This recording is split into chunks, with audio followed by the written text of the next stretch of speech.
Hello, എല്ലാവർക്കും taste of amity ഗാലറിയുടെ പുതിയൊരു വീഡിയോയിലേക്ക് സ്വാഗതം. ഇപ്പോൾ ഇന്ന് നമ്മൾ തയ്യാറാക്കാൻ പോകുന്നത് നല്ല ഒരു നോർത്ത് ഇന്ത്യൻ റെസിപ്പിയാണ്. ഇതൊരു നോർത്ത് ഇന്ത്യൻ റെസിപ്പിയാണ് എങ്കിൽ പോലും നമ്മളുടെ ചോറിനൊപ്പവും അതുപോലെ തന്നെ ചപ്പാത്തിക്കൊപ്പം ഒക്കെ കഴിക്കാൻ പറ്റുന്ന നല്ല അടിപൊളി റെസിപ്പിയാണ്. അപ്പം ഇതെന്താണെന്നറിയാൻ വേണ്ടിയിട്ട് വീഡിയോ സ്കിപ്പ് ചെയ്യാതെ തന്നെ എല്ലാവരും ഇരുന്ന് കാണുക. അപ്പോൾ ആലു ബീൻസിൻ്റെ സബ്സി ഉണ്ടാക്കാനായിട്ട് നമ്മൾ ആദ്യമേ തന്നെ ഒരു പാനിലേക്ക് എണ്ണ ചേർത്ത് കൊടുക്കുന്നുണ്ട്. വെളിച്ചെണ്ണ ഒഴികെയുള്ള ഏതെണ്ണ വേണമെങ്കിലും നിങ്ങൾക്ക് ഇതിന് വേണ്ടിയിട്ട് യൂസ് ചെയ്യാവുന്നതാണ്. എണ്ണ നന്നായിട്ടൊന്ന് ചൂടായി കഴിഞ്ഞാൽ പിന്നെ നമ്മളിതിലേക്ക് ചേർത്ത് കൊടുക്കുന്നത് വറ്റൽമുളകാണ്. വറ്റൽമുളകോടൊപ്പം തന്നെ നമ്മളിതിലേക്ക് കുറച്ച് ഏറെ കായപ്പൊടിയും കൂടെ ചേർത്ത് കൊടുക്കുന്നുണ്ട്. അപ്പോൾ കായപ്പൊടി ചേർത്ത് കൊടുക്കുന്ന സമയത്ത് നമ്മൾ ഫ്ലെയിം ഒന്ന് ലോയിലേക്ക് മാറ്റുന്നുണ്ട്. കരിഞ്ഞു പോകാതിരിക്കാൻ വേണ്ടിയിട്ടാണ് കേട്ടോ ഇങ്ങനെ ചെയ്യുന്നത്. നല്ലോണം ഒന്ന് മിക്സ് ചെയ്തിട്ട് നമ്മൾ ചേർത്ത് കൊടുത്തിട്ടുള്ള പൊടികളൊക്കെ ഒന്ന് മൂപ്പിച്ചെടുത്തിട്ടുണ്ട്. അതോടൊപ്പം തന്നെ വറ്റൽമുളകും ഒന്ന് മൂത്ത് വന്നിട്ടുണ്ട്. ഇനി ഈ സമയത്ത് നമ്മളിതിലേക്ക് ഒരു ടീസ്പൂൺ അളവിൽ കടുകാണ് ചേർത്ത് കൊടുക്കുന്നത്. കടുക് ചേർക്കണമെന്ന് നിർബന്ധമൊന്നുമില്ല, ഓപ്ഷണലാണ്. വേണമെങ്കിൽ മാത്രം ചേർത്ത് കൊടുത്താൽ മതിയാകും.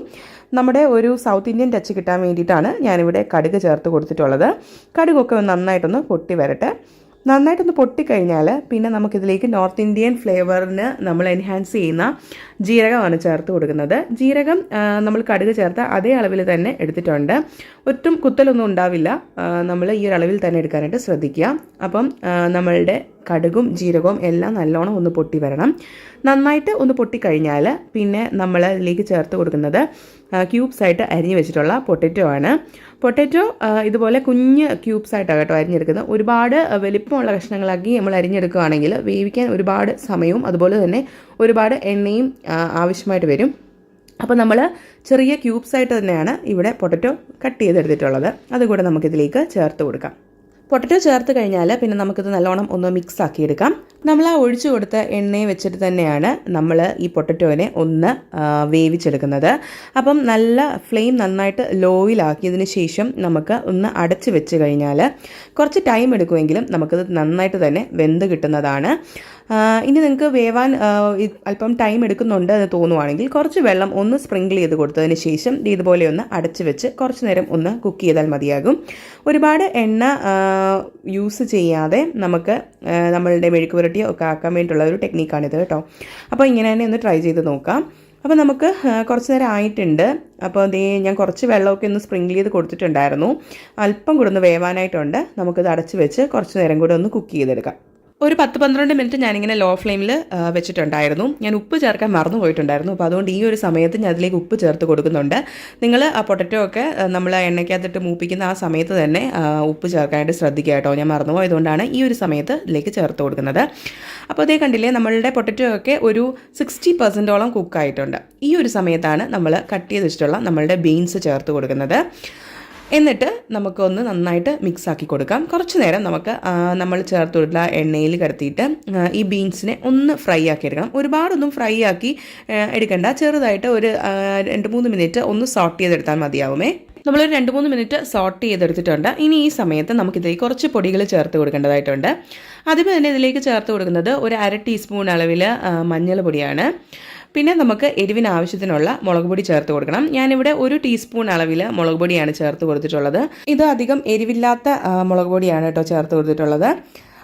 അതോടൊപ്പം തന്നെ നമ്മളൊരു 1/2 ടീസ്പൂൺ അളവിൽ മല്ലിപ്പൊടിയും 1/2 ടീസ്പൂൺ അളവിൽ ഉലുവാപ്പൊടിയും കൂടെ ചേർത്ത് കൊടുക്കുന്നുണ്ട്. അപ്പോൾ പൊടികളെല്ലാം ചേർത്ത് കഴിഞ്ഞാൽ പിന്നെ നമ്മൾ നല്ലോണം ഇതൊന്ന് മിക്സ് ആക്കി കൊടുക്കുന്നുണ്ട്. മിക്സ് ചെയ്ത് കൊടുത്തതിന് ശേഷം നമുക്ക് കുറച്ച് വെള്ളം ഒന്ന് തളിച്ചതിന് ശേഷം അടച്ച് വെച്ചിട്ട് നമുക്ക് കുറച്ച് നേരം ഒന്ന് കുക്ക് ചെയ്തെടുക്കാം.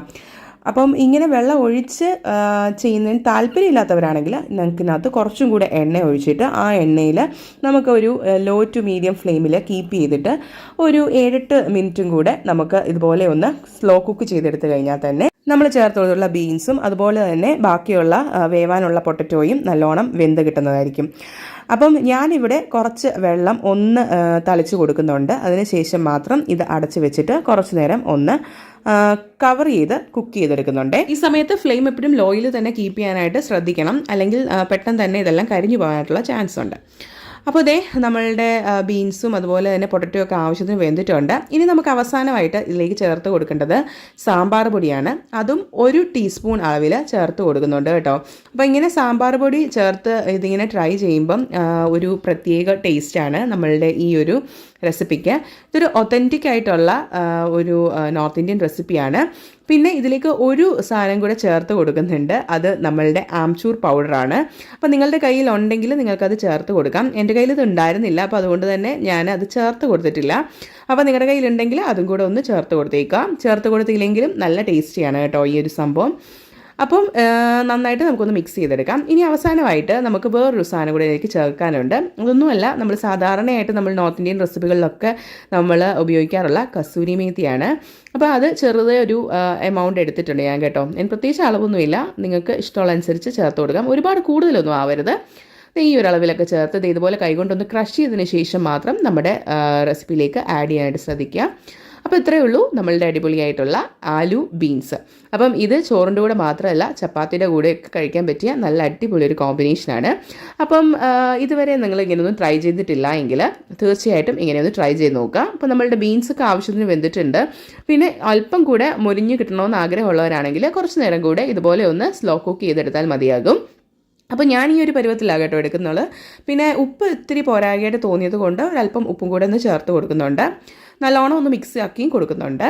ഇത് തയ്യാറാക്കാൻ വളരെ എളുപ്പമാണ്. അതുപോലെ തന്നെ ഒരുപാട് സമയമൊന്നും എടുക്കുകയൊന്നുമില്ല. നമുക്ക് വൈകുന്നേരം ഡിന്നറിന് നമ്മളിപ്പം ചപ്പാത്തിയൊക്കെ ഉണ്ടാക്കിയിട്ടുണ്ടെങ്കിൽ അതിൻ്റെ കൂടെ കഴിക്കാൻ പറ്റിയ ഒരു അടിപൊളി കോമ്പിനേഷനാണ് ഈ ആലു ബീൻസ് എന്ന് പറയുന്നത്. അപ്പം ട്രൈ ചെയ്ത് നോക്കിയിട്ടില്ലാത്തവർ ട്രൈ ചെയ്ത് നോക്കുക. ട്രൈ ചെയ്തിട്ട് ഫീഡ്ബാക്ക് പറയുക. ട്രൈ ചെയ്തിട്ട് മാത്രം ഫീഡ്ബാക്ക് പറയാനായിട്ട് നിങ്ങൾ ശ്രദ്ധിക്കുക. അപ്പം നമ്മളുടെ വീഡിയോ ഇന്നത്തെ ഇത്രയേ ഉള്ളൂ. നിങ്ങൾക്ക് ഇഷ്ടപ്പെട്ടു എന്ന് വിശ്വസിക്കുകയാണ്. ഇഷ്ടപ്പെടുവാണെങ്കിൽ ഒന്ന് കമൻറ്റ് ചെയ്തേക്കണേ. അതുപോലെ ഇങ്ങനെയുള്ള വീഡിയോസ് കാണാൻ നിങ്ങൾക്ക് താല്പര്യം ഉണ്ടെങ്കിൽ അതും കൂടെ ഒന്ന് കമൻറ്റ് ചെയ്തേക്കാം. അപ്പോൾ മറ്റൊരു നല്ലൊരു വീഡിയോയുമായിട്ട് നമുക്ക് വേറൊരു ദിവസം കാണാം. അതുവരേക്കും ബൈ.